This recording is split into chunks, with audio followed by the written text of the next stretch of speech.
Eu tô com o Mariconas aqui na minha mão e eu tava revendo. Ai, meu Deus, né? Eu fico imaginando a tua cara quando você viu isso. Ai, é. Lindíssimo, né? Porque, gente, o que é isso, né? Que arte maravilhosa. Eu achei uma obra de arte, assim. Confesso que é sempre uma preocupação, né, a capa, assim, porque é o que vai chegar para as pessoas, principalmente aquelas que não te conhecem, que não sabem da história. Mas quando eu vi, assim, eu achei muito incrível. E não sei se o seu veio com um postal? Postal? Veio. Esse postal era uma das opções da capa.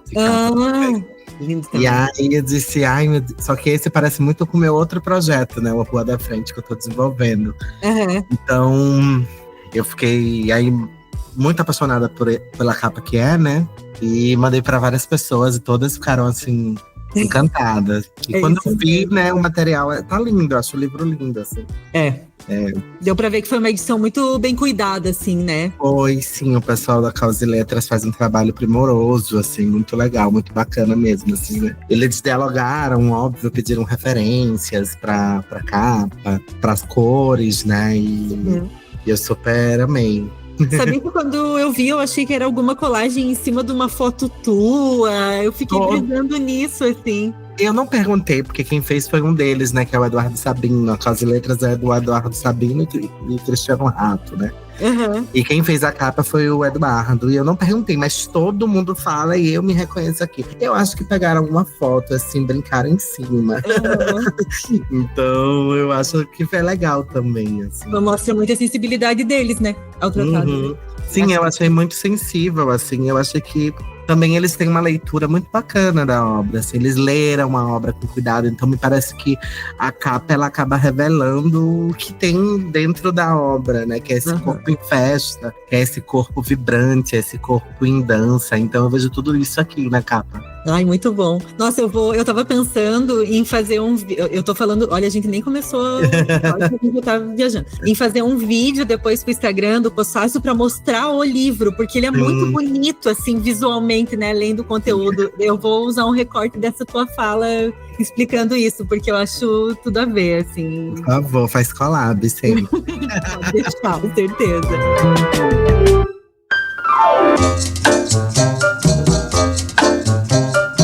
Olá, posfaceiros, posfaceiras e posfaceires. Eu sou a Stephanie Ceola e você está ouvindo o primeiro episódio da 7ª temporada do Posfácio Podcast. Antes de começar, eu preciso dar alguns recados. O primeiro é para quem ouve o Posfácio há mais tempo e estava acostumado com 2 pessoas aqui, eu e a minha grande amiga Carol Passos, que criou esse podcast comigo. A Carol não tá mais fazendo o Posfácio, não tá mais apresentando ele, mas eu me comprometo a manter a essência daquilo que a gente criou juntas. A de trazer pessoas queridas aqui para a gente falar sobre livros com muito bom humor e com muita pouca pretensão. A ideia é que a gente continue falando sobre como os livros tocam a gente. O segundo recado é para você ajudar a dar aquela engajada gostosa no Posfácio, seguir nos tocadores, fazer uma boa avaliação, seguir no Instagram também, é @posfáciopodcast, compartilhar os episódios e, se puder, apoiar esse projeto de jornalismo cultural independente em apoia.se/posfáciopodcast, tem todas as informações e desde já eu agradeço muito. Agora eu vou chamar para a roda a primeira convidada dessa nova temporada. Eu tô muito feliz de receber aqui a Euler Lopes. Seja bem-vindo ao Posfácio. E eu que agradeço, Stephanie, por esse convite maravilhoso de estar aqui no Posfácio Podcast. Eu fiquei muito feliz de estar nas suas indicações de fim de ano de leitora. Melhores do ano. De melhores do ano, isso. Então, fiquei muito, muito honrada e muito feliz de ter esse convite de falar aqui. Porque eu acho que é uma coisa muito importante, né? Falar sobre o que a gente escreve, principalmente agora que o livro já está circulando. E é sempre muito gostoso pra gente que ama literatura falar sobre livros, falar sobre literatura, porque a gente nunca tá sozinha, né? A gente tá sempre com um monte de gente. Então, tô muito feliz aqui de estar abrindo essa temporada do Posfácio. E muito feliz e já agradecida pra todo mundo que vai ouvir no futuro, né? E trocar com a gente. Eu vou ler uma pequena biografia tua, depois tu me complementa, tá? A Euler é sergipana. Você tá em Aracaju agora? Tô em Barra dos Coqueiros, que é Grande Aracaju. Olha só, ela tá lá, eu estou em Floripa. Que maravilha esse Brasil. É escritora, roteirista, diretora teatral, professora de escrita criativa. Publicou os livros 10 Afetos e Bolor em 2017. Depois, em 2021, veio mais 10 Afetos. E em 2024 foi publicado pela Caos e Letras o livro Mariconas, esse romance maravilhoso que entrou na minha lista de melhores do ano, no ano passado, sim. E é principalmente sobre esse livro que eu quero conversar contigo, mas não só. Tem alguma coisa que eu não falei sobre você que você queira registrar, que acha importante falar? Eu tô marcando politicamente que eu sou uma muambeira das artes.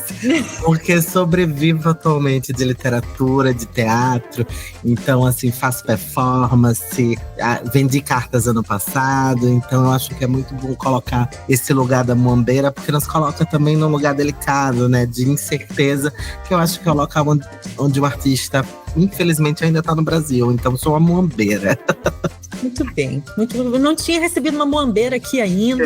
Sou a primeira. Quer dizer, não declarada, né? Que com certeza recebemos várias outras. Se é artista, tá aí, né? Não corre. É isso.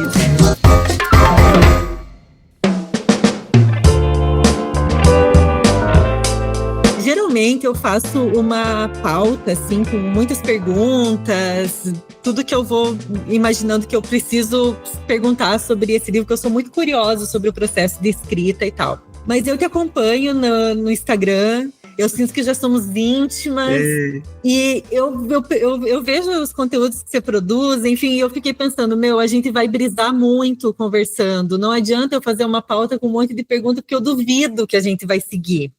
Não vai rolar assim. Então eu anotei 3 pontos-chave que eu não podia deixar de comentar. E aí a gente vai viajando a partir disso, pode ser? Pode ser, claro. Papo de amigas. Papo de amigas, é isso. A primeira coisa, já vou entrar em Mariconas. Hoje eu estava aqui pensando como é que ia ser a nossa conversa e peguei o livro para eu relembrar ali quando eu li, né?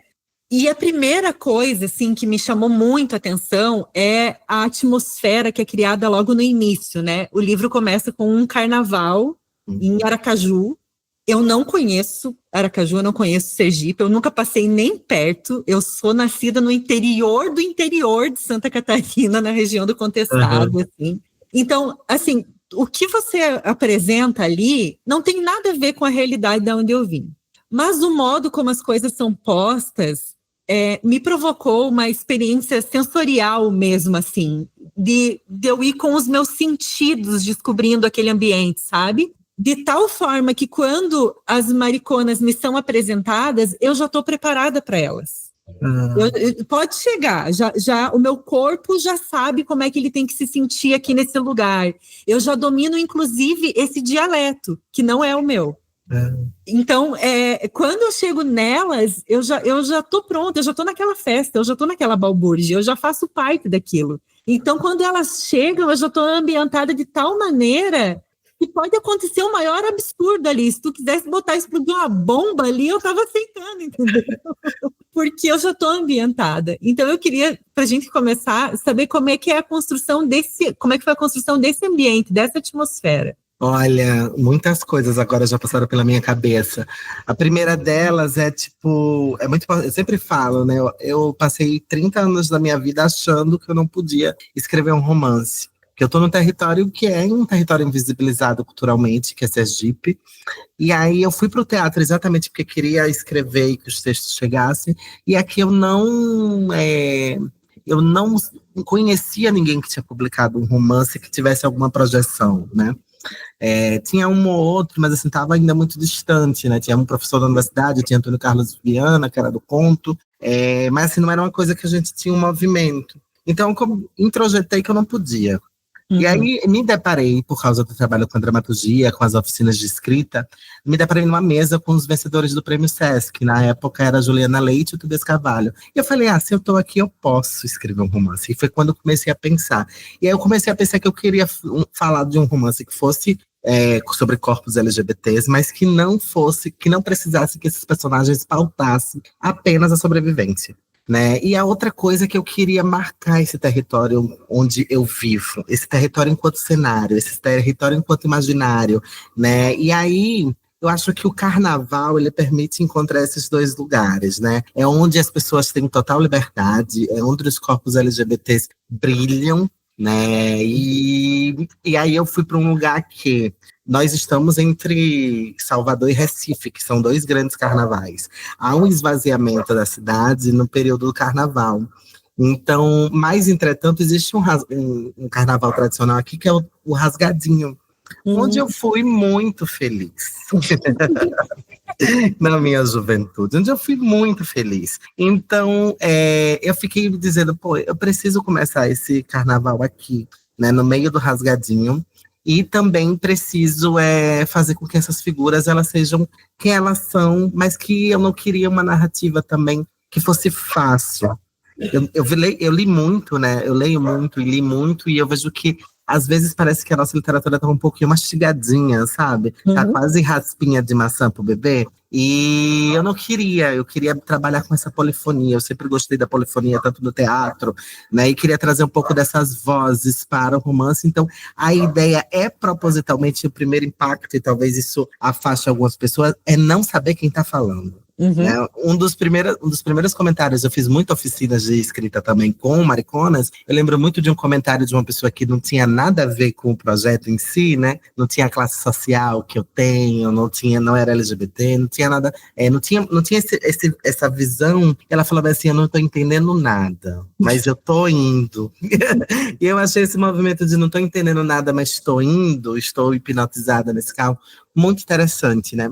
E foi uma resposta também muito legal que em 2024, no ano que eu publiquei, que quer dizer que o livro saiu, né? E o Marcelino Freire estava aqui no Rasgadinho, né? Ele veio para Aracaju e ele acabou indo para o Rasgadinho. Eu achei isso sintomático também, de pensar que você pode criar, e eu acho que a ficção traz isso, né? Potência para o que está perto de você. É óbvio que as cores da literatura vai pintar o Rasgadinho talvez muito melhor do que ele é. Mas, né, na literatura, quando eu vou no Leblon, eu sempre brinco com isso. Quando eu vou no Leblon, que eu acho que eu fui umas 2 vezes, né, no Rio, eu fico assim pensando, nossa, nem é isso tudo, né, que pintaram na novela. Ninguém eu acho que um cafezinho, Dona Helena, né? Não vem alguém do nada, assim. Então eu acho que era muito esse lugar, assim, eu acho que foi um dos primeiros disparadores, pensar corpos LGBTs que não estão querendo pautar apenas sua sobrevivência, mas que também sentem, que também sofrem, que também erram, né, que não são corpos maniqueístas, né, que não agem de forma maniqueísta, e também pensar muito o território, assim. Eu queria, Mariconas é um livro que eu queria ter lido, no sentido de, tipo, fala sobre mim, fala sobre a cidade, e eu acho que ele está sendo, inclusive, muito bem aceito aqui pelas pessoas daqui, né, porque elas se reconhecem no território, elas veem os personagens passeando, né, por lugares que elas caminham, mas ao mesmo tempo isso desperta interesse em pessoas que talvez não conheçam Aracaju, não conheçam esse território, mas que toda cidade tem seu carnaval, né, que pode ir no seu carnaval de Salvador, pode ir no seu carnaval de Recife, mas é o seu carnaval onde dá para aprontar bastante. E elas aprontam legal, né? Muito. Elas pegam, né? Acho que vamos falar delas, então, as protagonistas, Erê, Gil e Ira. Eu fiquei muito fascinada, assim, pela complexidade delas, porque, assim, começa ali, a gente tá no carnaval, a energia lá no alto, uhul. De repente, peraí, tem uma coisa aqui que não tá tão uhul assim. Como é que eu vou entrando nisso? E é muito bom, né? Porque a gente vai conhecendo essa complexidade delas aos poucos. E também uma coisa que você falou, isso da literatura tá muito mastigadinha, a gente percebe, assim, que felizmente está tendo um pouco mais de espaço para outras vozes, outras histórias, outro tipo de personagem, outras autorias. É pequeno ainda o espaço, principalmente nas grandes editoras? Mas começa a ter. Mas, às vezes, é tudo muito homogêneo, né? Então, é isso. Se eu vou falar de 3 bichas velhas, vai ter que ser uma história de sofrimento. E elas vão ter que ser muito iguais umas às outras. E o que acontece com as 3 personagens? Primeiro, que eu nunca tinha lido um romance com 3 protagonistas que fossem bichos velhos, como eu falei, com 3 mariconas. Não tinha. A coisa o livro que eu mais lembrei logo de cara, assim, quando eu li, foi o Parque das Irmãs Magníficas, da Camila Souza Vilada, que é argentina. E também não tem nada a ver, é outra história, mas pelo tipo de protagonismo. E elas não são homogêneas, elas são muito diferentes, elas são de classes sociais diferentes, profissões diferentes, as idades são parecidas, mas também não é exatamente a mesma. Cada uma teve uma experiência diferente de sair do armário, de se colocar no mundo, de se posicionar, né? Eu gostei muito disso, porque além de eu conhecer essas realidades tão distantes para mim, eu pude conhecer um leque ali, né? Entender que quando a gente tá falando de maricona, elas não são todas iguais. E aí eu queria que você contasse como é que foi a construção dessas personagens, para conseguir não cair nesse... Olha, tem uma coisa que a Andrea, eu fiz muitas oficinas e fiz com a Andrea, né? A Andrea, a oficina dela foi, assim, um marco também na construção do Mariconas, porque foi uma oficina que foi de 4 meses, ela substituiu o Itamar, e foi uma turma que ficou pequena e se prolongava, e a Andrea começava às 7 horas e às vezes até meia-noite, assim. Louquíssima. E aí ela falava uma coisa que eu gosto muito, que é, tipo, tem coisa que não se negocia, que é inegociável do seu livro. E eu sabia que eu queria fazer esse livro polifônico, eu sabia que eu queria fazer 3 vozes. E eu acho que é uma coisa que o teatro me deu, de não ter uma protagonista só, né? Então eu queria mais de uma, porque eu acho que você pode se apegar com uma delas mais que com as outras, enfim. Mas eu enfrentei muitos desafios. Primeiro porque pela linguagem dele, né, por usar o pajubá, por misturar com coisas muito nordestinas, todos os feedbacks que eu tinha era como se elas fossem parecidas, como se fossem a mesma. E eu, para mim, tinha, assim, eu acho que isso é uma leitura rasa, assim, de quem não tá conseguindo ultrapassar a barreira do pajubá ou da linguagem, enfim. E aí eu fui mas isso me fez, assim, trabalhar cada vez mais a diferença, né? E a diferença foi na trama, né? Então a Ira, o objetivo dela é tentar entender porque a mãe dela se matou há 40 anos, né? E comemorar essa morte, ou sei lá, ou expurgar essa morte, né? A mãe que se suicida quando ela é criança. A Erê tem um caso de estar, né, saindo novamente do armário pela segunda vez, transicionando pós 60 anos, com 3 filhas, né? E a Gil, ela tem um caso com um aluno de menor, né? Que eu acho que é a mais problemática de todas. Em contrapartida, né, eu fui pensando assim, mas em personalidade, a Gil é uma católica fervorosa, né? Ela talvez seja aquela que mais tente se conter, né? E aí nasce a incoerência dela. A Gil já é a mais da pavirada, né? Então já é a desbocada, já é a que tem uma tensão mais agressiva no seu tom e etc. E a Erê tá ali naquele intermediário de quem tá um pouco no corre da vida, né? Porque faz faxina, é transformista. Enfim, isso foi me ajudando a delinear pela trama e pelo fluxo da linguagem delas, que para mim, eu acho que tem essa diferença um pouco, né? Porque a Ira, ela tem um fluxo muito veloz, assim, muito de quem carrilha, né? E a Eri já é um tom mais tranquilo, a Gil já é um tom mais afetado pela paixão ou pelo fervor da religião. Então eu acho que isso foi traçando, e eu gosto muito do resultado, porque eu sei que quem atravessar a primeira parte vai. E não sofre, né? Porque foi uma preocupação das oficinas, vamos dizer, precisa diferenciar as vozes, mas eu não ouvi tantos problemas quanto a isso, e eu percebo que nesse começo elas estão ali numa mistura, né, proposital, porque para mim é dizer esse corpo é um corpo só, mas ele se trifurca, né, em 3, e depois cada uma vai, né, lidando com seus dilemas, com suas tramas, e também dentro dessas tramas se ajudando pelo companheirismo, pela irmandade. Eu acho que o livro, ele fala sobre irmandade, né? Então são 3 amigas que se apoiam independente, né, do que cada uma faz. Tem uma coisa muito bacana que acontece, que eu estava numa roda sobre pessoas que leram Mariconas, e uma delas falou que o livro defendia o que a Gil fez, né? O abuso que a Gil cometeu. E aí eu não acho que é uma defesa, mas eu acho que é porque na Irmandade elas se apoiam e a gente só tem a perspectiva delas, né? E aí eu acho que cabe muito nisso, né? A gente defende a nosso irmão, mesmo quando ele vai preso, mesmo quando ele comete algo horrível. Isso não quer dizer, entretanto, que a gente concorde, né? E elas dão um esporro na Gil, né? Assim, ali aplaudindo. Pô, eu ficava junto com elas, assim, pelo amor de Deus, o que você está fazendo? E por outro lado, eu entendia não, mas eu torcia que a Gil encontrasse esse prazer, o prazer com o corpo e com o amor e com o sentir, sabe? Então eu conseguia, assim... Eu acho que eu passei mais pano para ela do que as outras personagens passam, porque elas são duras, elas repreendem, né? Eu confesso que eu fiquei com muito receio de como seria recebido, né? Mas tenho que pautar uma coisa.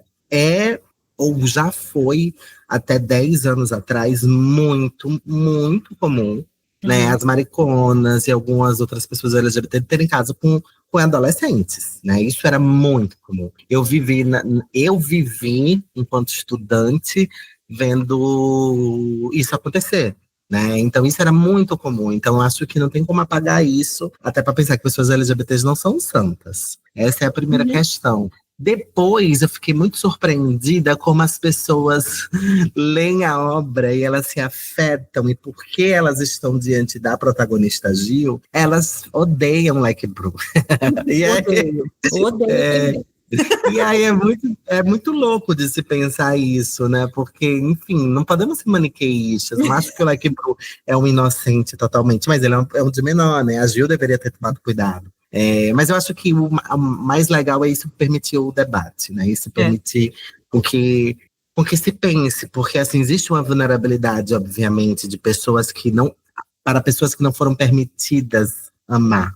Eu lembro que quando eu comecei a me entender, né, eu via que não podia andar de mãos dadas na rua, né? Não podia beijar em público, né? A questão do banheirão, né, que é essa prática que as pessoas abominam, mas é de resistência também, porque era o único lugar onde as pessoas poderiam trocar seus afetos, se conhecer sexualmente, né? Então, existe acho que existe uma vulnerabilidade dos dois lados, né? E é isso, assim, eu acho que a função da literatura é fazer o debate existir, né? E fazer com que o leitor se posicione diante disso, cada um qual, de uma forma diferente.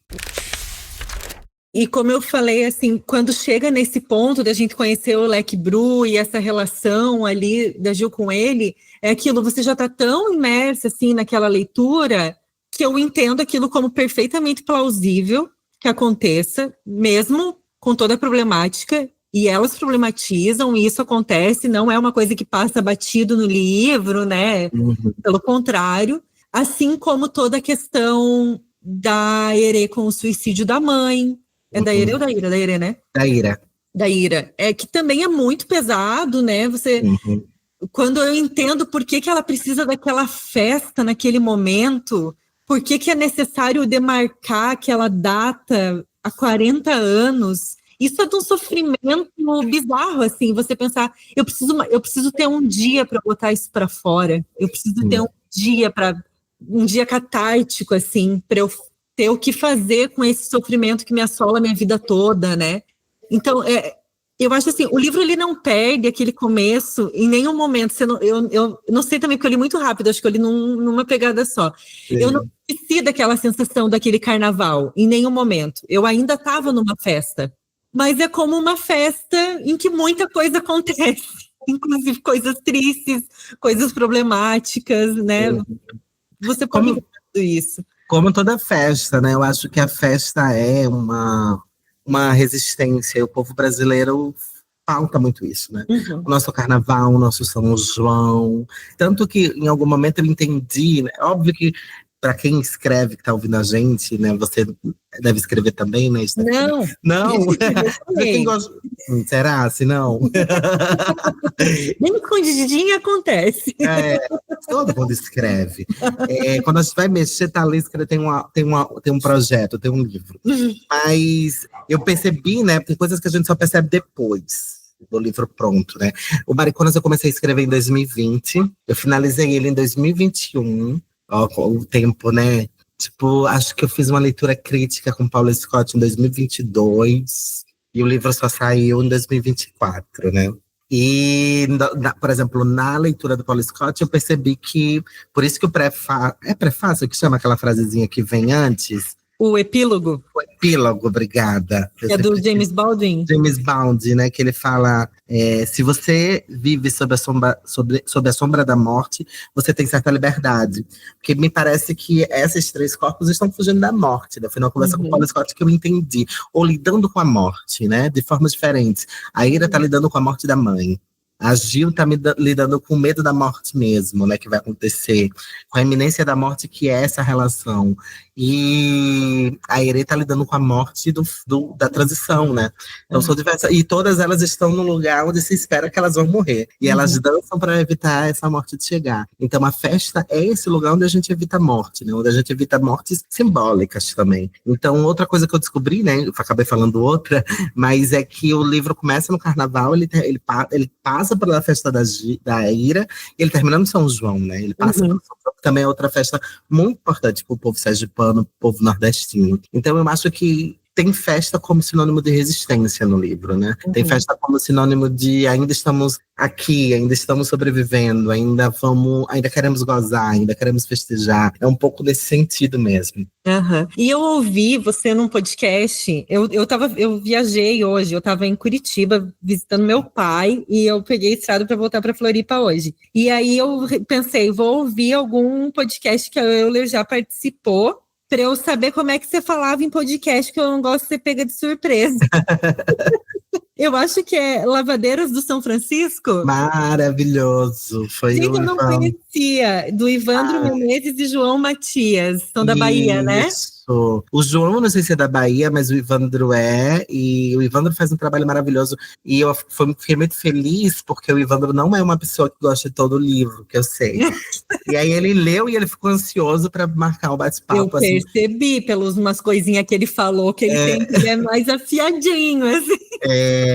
E aí ele leu. Eu lembro que quando a gente conversou, o livro nem tinha chegado ainda para mim, né? E foi muito bacana, e ele tem um podcast incrível, assim. Deixo aqui também, que é um outro podcast super que eu recomendo, que é o Lavadeiras de São Francisco.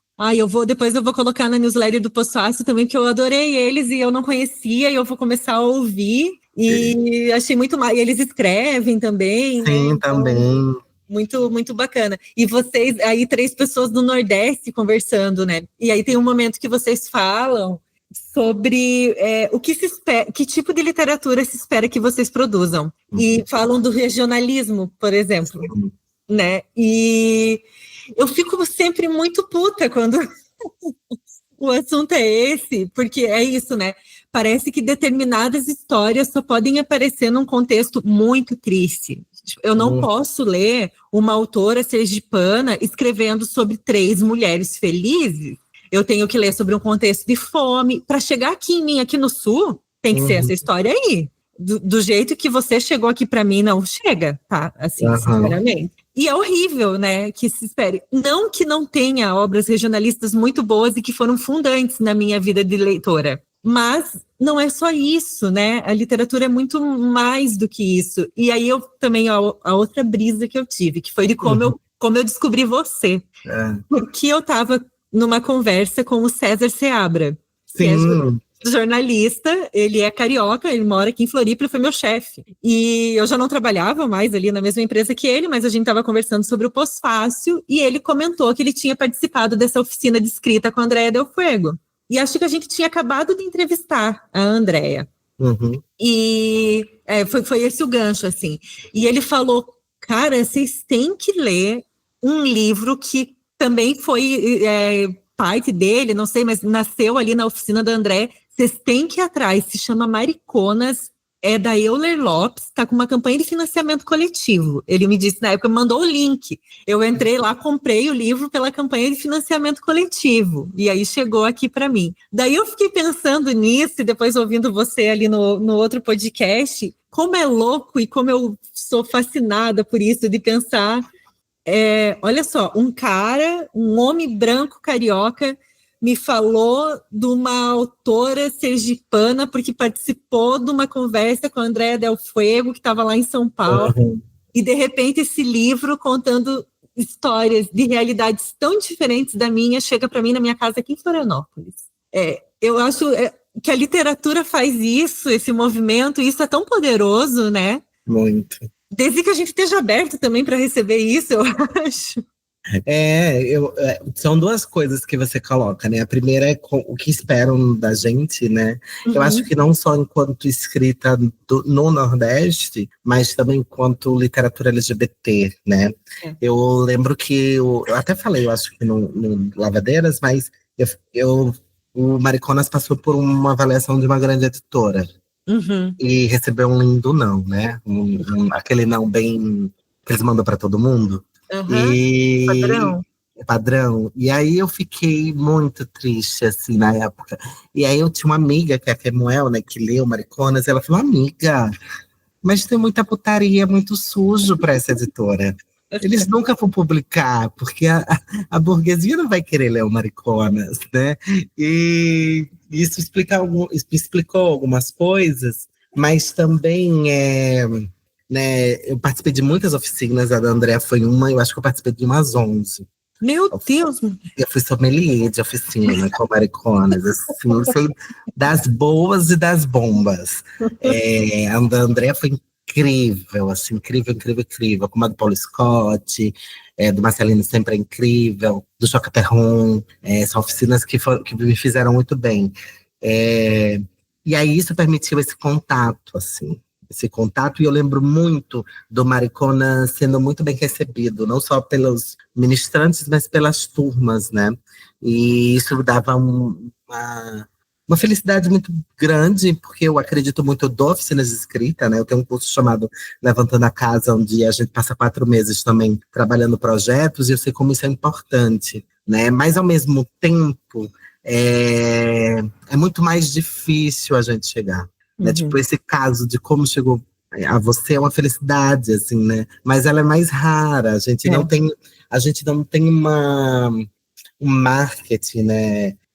As editoras consideradas independentes, né? Que eu nem sei qual nomenclatura é melhor, elas não têm um marketing como a grande editora tem, né? Ela não está fechada com os influencers como as grandes editoras estão. Então, assim, o Mariconas, eu percebo que a campanha, porque eu sou tinhosa, sou desgraçada, assim. Eu disse, essa campanha tem que arrasar. Tem que fechar, tanto que a gente bateu 216%. Eu gravei todos os vídeos num dia só. Que eu não tinha iPhone, eu pedi pro meu amigo fazer, gravar, editar. E eu postava todos os dias. Porque não fazia a pessoa esquecer, né? Então foi uma coisa. A campanha ela foi muito linda. Os lançamentos foram muito lindos. O de São Paulo foi muito legal. O de Aracaju nem se fala, que foi numa Tototó. Né? Mas eu percebo que manter essa constância de divulgação do livro, ela é muito difícil, assim, né? Tanto que hoje o interesse pelo Mariconas deu uma caída, assim. Tem muita gente que fala sobre. Ele chegou bem dentro de um núcleo, né? Eu acho que ele chegou muito mais do que eu esperava aqui em Sergipe. Né? Ele chegou muito mais do que a população LGBTQIAPN+. Ele chegou em alguns lugares, né? Óbvio que o livro demora muito, né? O processo, porque ele é publicado, ele é comprado, ele é lido, a gente não sabe quando, né? Então, ele chega, mas eu acho que ainda tem uma dificuldade para se chegar, né? Principalmente nesses territórios. Por isso que eu sempre pauto, assim, que Sergipe é um território visibilizado, né? Mas, entretanto, tem essas felicidades, como ter César, que é um querido, a oficina da Andrea indicando, né? E eu sinto que o Mariconas tem sido. É muito louco pensar isso, porque eu tô na crise aí de o que pode as redes sociais, né? O que pode a influência, porque é devastador, a gente não consegue divulgar nada se não for a internet, se não for as redes sociais. Mas eu sinto que a força do Mariconas está no boca a boca, assim, tá no trabalho de formiguinha, sabe? Tá daquela pessoa que pega o livro. Aconteceu uma outra coisa, eu estava no Rio e eu tenho que hoje é minha amiga, mas foi uma mentora do Sesc Argumenta que eu participei, que é a Camila Agostini, e ela comprou, e ela tinha um amigo que estava na casa dela passando dias, ele pegou para ler o livro, e ele adorou. Então, tipo, esse movimento que o livro faz, que é antes das redes sociais, que era o mais bonito, talvez, que eu e você vivemos, né? Que é tipo, pega esse livro que eu comprei, lê, né? De dar, de entregar, de comprar para presentear alguém. Eu acho que ainda é a força do livro, né? Eu sinto que é nesse lugar, assim, de ler esse livro, sabe? Fala, por isso que é tão importante sempre indicar alguma coisa, né? Então, tipo, por isso, quando você indicou lá nos melhores, eu disse, ai, que felicidade, né? Porque isso é único, isso é raro no sentido não de que pode acontecer poucas vezes, mas é de precioso, né? Isso é muito precioso, leia esse livro, né?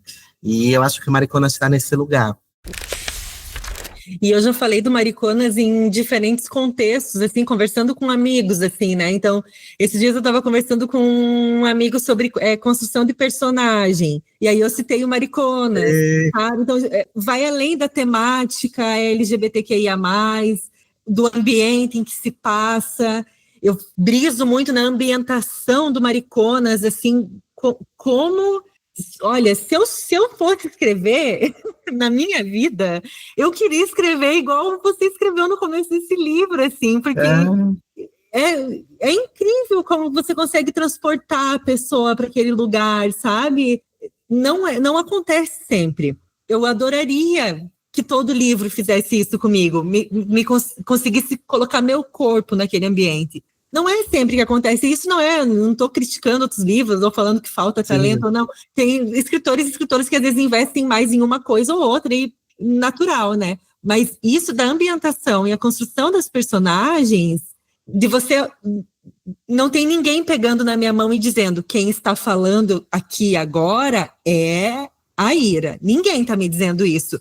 Eu sei. De repente eu identifico a voz de cada uma, de repente eu identifico a personalidade de cada uma. E não tem um narrador super didático que está ali me guiando.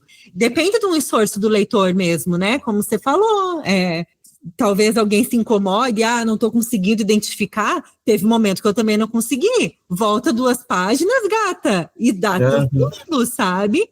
Se eu quero lidar com esse livro, eu vou ter que fazer um esforço também, né? E é isso. Eu tô feliz já, tipo, porque tudo que você tá falando é o que eu espero. Os meus medos estavam nesse lugar. E tem uma coisa que eu tenho pensado, óbvio que eu tô querendo... Eu sou muambeira, já falei, né? Então eu quero ocupar todos os lugares, porque eu preciso sobreviver. É isso, mas tem alguns lugares que é muito raro para mim, que é o teatro e a literatura. Né? Então, esses lugares eu acho que eles precisam ser experiências de como elas devem ser feitas. Eu fiz letras, e a minha experiência com o livro sempre foi uma experiência ativa, né? Então, eu preciso lidar com isso, eu não estou entendendo, eu preciso voltar. Calma, não é fácil, né? É uma experiência, né? Trilhar um caminho, conhecer um lugar, nunca é fácil. Você se perde, você entra na rua errada, você volta. Eu acho que o livro ele tem que ter essa experiência. Eu acho que a gente está perdendo um pouco isso. Né? Eu acho que as preocupações mercadológicas das editoras tá querendo proteger porque a pessoa não pode abandonar o livro, né? E aí eu acho que alguns leitores estão nesse comodismo mesmo, assim, do entender. Entender é muito pouco, né? Eu lembro muito, já fiz um parênteses dentro do parênteses dentro de outro, mas eu lembro muito que quando eu comecei a fazer teatro com o meu grupo, na verdade, a gente tinha uma cena que era só uma corda, a gente declamava textos de Hilda Hilst, poemas.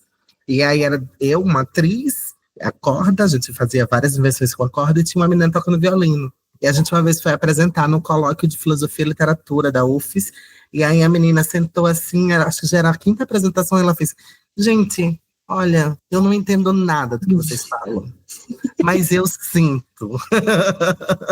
E aí eu acho que, óbvio, né, que tem várias problemáticas dentro disso, mas eu acho que a arte, a literatura e a leitura, ela precisa passar pelo espaço da experimentação.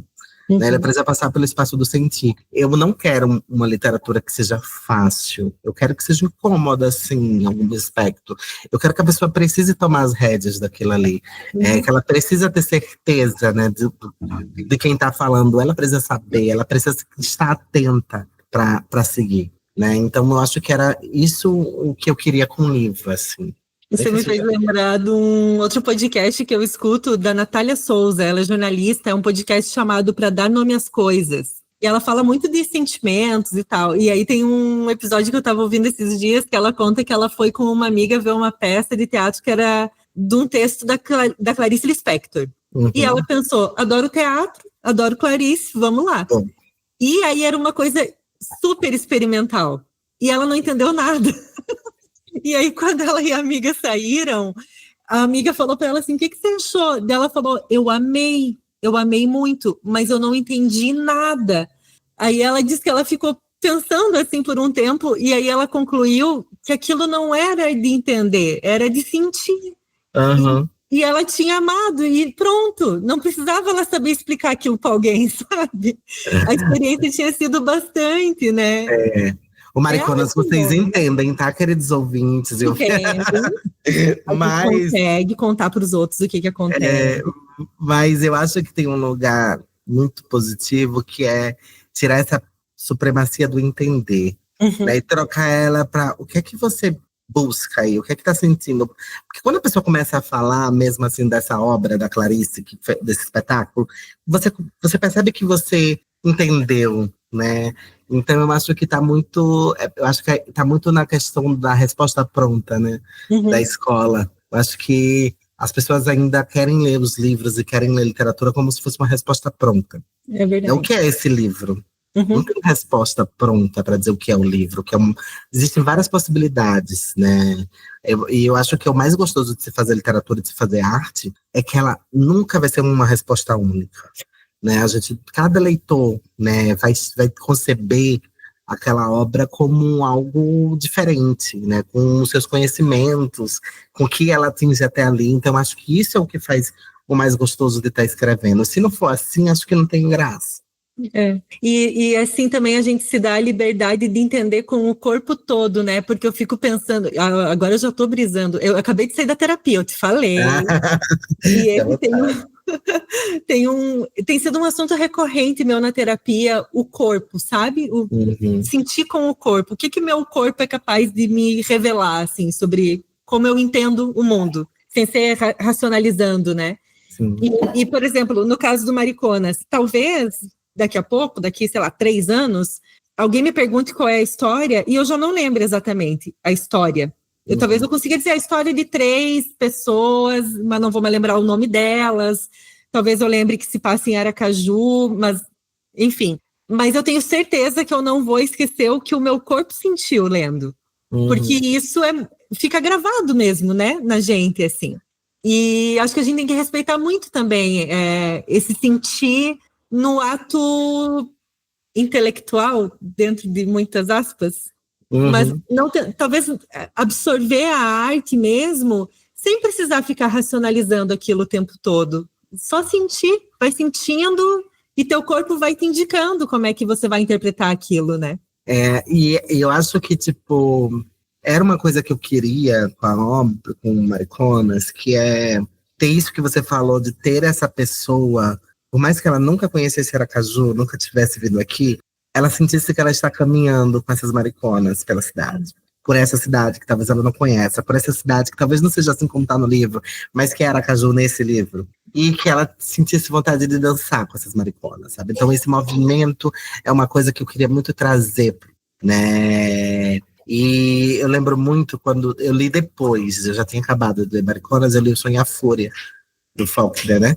E eu lembro da sensação de sabe, existe uma comichão quando você está lendo um bom livro, né? E existe algo, né? Você pode estar deitado, você pode estar sentado, mas o seu corpo não tá ali parado, né? Você tá, sei lá, dançando junto de alguma forma. E quando eu terminei, eu tive vontade de, não fiz isso, mas eu tive vontade de voltar para a primeira página. Assim, de tão bom, né? E eu acho que se a arte não te inquieta de alguma forma, se ela não te faz ter a necessidade de falar com alguém sobre, né? De ficar pensando, eu acho que não vai para lugar nenhum, né? Eu acho que não cumpriu o seu papel, na verdade. Eu tô toda arrepiada. Pra ver como o corpo sente mesmo, né? O que você tá criando agora? Eu geralmente pergunto o que você tá escrevendo, mas com você eu sei que não é só isso, então o que você tá criando agora? Olha, eu tô numa fase que eu preciso dizer não. A gente tá, não sei como é que se você acompanhou aí, mas aqui a Lei Paulo Gustavo, ela atrasou muito. E aí Uhum. os editais começaram a ser pagos. Todos os projetos aprovados começaram a ser pagos só no final do ano passado, e as pessoas estão começando a executar agora, né, de março para cá. Então, eu estou em vários projetos, mas assim, de escrita mesmo. Eu estou desenvolvendo meu segundo romance, chamado Rua da Frente, com o apoio do Itaú Rumos Itaú Cultural, né? E então, eu estou desde dezembro, tenho 10 meses com o projeto para escrever. Estou tendo consultoria da Natália Bagis Polestre e do Joca Terron, e, Olha, que e, maravilha. e também da Sofia Fávero, que é uma psicóloga travesti. E a Rua da Frente, ele ficcionaliza a vida das prostitutas, né? Travestis daqui da Rua da Frente, que é o Imaginário, que é a rua principal de Aracaju. E na semana passada eu fiz uma leitura aberta. O projeto propõe fazer três. Eu coloquei, né, como proposta fazer uma leitura aberta. Uma loucura, porque eu não sei se alguém já fez isso, mas assim, ler o livro em processo para as pessoas foi muito bacana. Com a presença de três meninas, três mulheres, né? Três travestis que trabalham na Rua da Frente. Foi um evento, assim, foi muito bom, assim, foi um deslocamento mesmo de de abrir o processo, de colocar o livro na roda, de sentir, eu senti como nas vezes que eu estava em cena, né, como atriz, Uhum. assim, aquele frio, aquele medo das pessoas não me entenderem, e eu acho que chegou super bem, assim, as pessoas ficaram muito atentas, assim, e o feedback foi maravilhoso.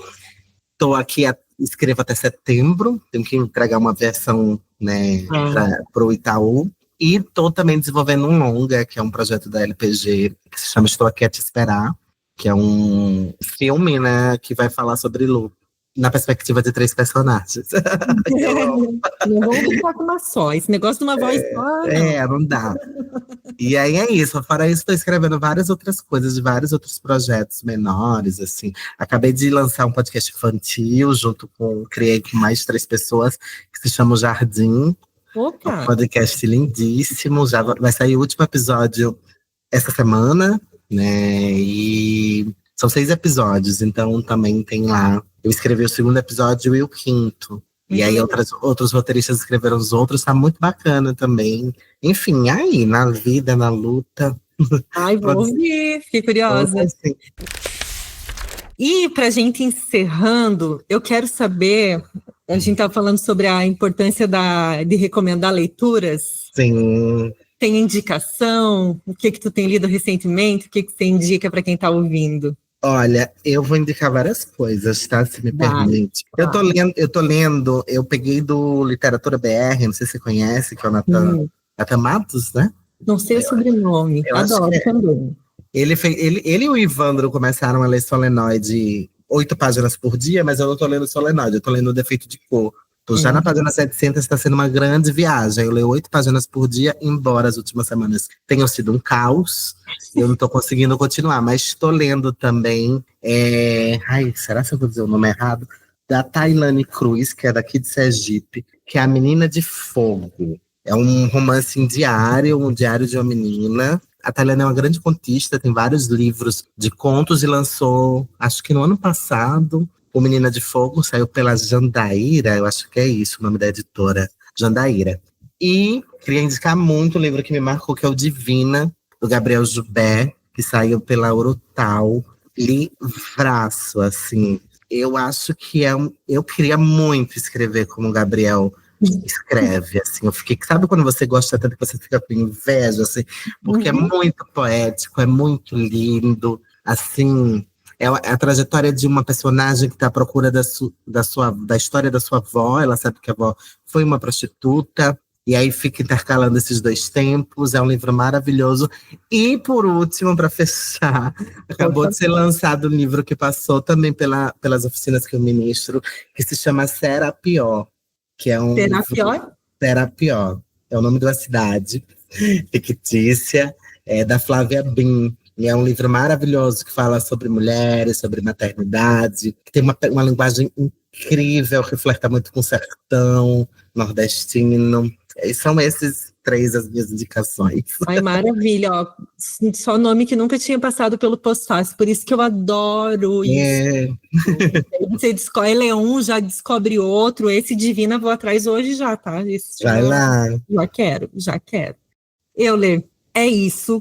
Para as pessoas encontrarem teu livro, te encontrarem, como é que a gente faz? O Mariconas tá à venda no site da Editora Caos e Letras, na Amazon e comigo. Só chamar lá no Instagram que eu tô super atenta para dizer, olha, vem, me envio pelos correios, né, frete, e é isso, assim, pode comprar também na Amazon, pode comprar na editora, o importante é comprar, lerem, quando lerem, me digam o que acharam, que é super importante. Eu vou colocar os links todos na descrição do episódio, também na newsletter do Pós-Fácil, vai estar tudo lá, o Instagram da Euler também, para vocês encontrarem. E estou esperando ansiosíssima o próximo livro. Vamos fazer circular.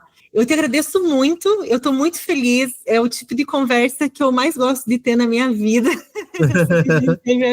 Mas eu me senti viva, assim, é por isso que eu gosto tanto de ler, sabe? E falar sobre, né? Mexe com a gente mesmo. Estou muito feliz. Queria te agradecer muito, Stephanie, e é uma felicidade estar aqui. A gente sabe que quem escreve não é fácil, a vida da escritora não é fácil. Existem muitas expectativas, muitas frustrações que perpassam na publicação de um livro. E óbvio, né, 2020, 5 anos de Mariconas da minha vida, e te ouvir foi um presente, assim, não só, tanto quando você falou lá nos melhores do ano, como agora, assim, perceber que, pelo menos pela sua leitura, valeu a pena. Valeu muito. Eu sou do time, eu não lembro de qual deles ali do Lavadeira se dizia, esse livro tem que ganhar o Jabuti. Se a gente for semifinalista, eu já vou soltar uns 4 foguetes. Nossa, eu também. Vou soltar uns peitos de velho aqui. Deus merece muito. E assim, e também independentemente de prêmios, assim, né? Você saber que esse tipo de história está circulando, que as pessoas estão lendo, mais de 200% da meta atingida na campanha de financiamento. Isso é grandão demais, né? Isso é muito grande. Eu acho que, independente, né? A gente sabe que prêmio é muito relativo, depende muito de quem tá lá. Nem tô pensando nisso, mas eu acho que chegar até você, chegar às pessoas que têm chegado, aos feedbacks que têm tido, saber que as vendas, óbvio, não é uma coisa que se compare a outras editoras, mas ele vendeu, ele saiu bastante, e ele chegou a algumas pessoas, ele tem chegado, eu acho que é um ano, né, vai fazer um ano de publicação, mas, ou já fez, não lembro agora, mas eu sei que a gente está no caminho, assim, eu acho que as mariconas estão dançando por aí, chegando para quem tem que chegar, e isso está sendo uma delícia. É isso. E assim, eu quis muito que você tivesse esse primeiro episódio, porque eu quero muito que essa temporada do Pós-Fácil seja assim, um grande carnaval, com tudo no meio, com, sei lá, às vezes eu choro falando um livro, tudo bem, é do jogo, mas que seja isso, assim, porque como você falou, isso é resistir também, a literatura é isso, né? Brigadão. E um beijo pra você aí. Um beijão.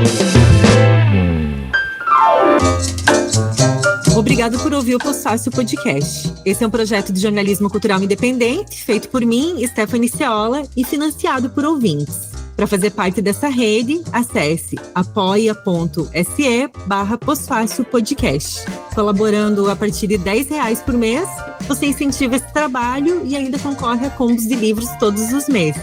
Se você gostou desse conteúdo, custa R$0 compartilhar. Esse episódio foi roteirizado e apresentado por mim e editado pela BZT Studio. Até o próximo! Esse podcast foi editado pela BZT e produzido por Pós-Fácil.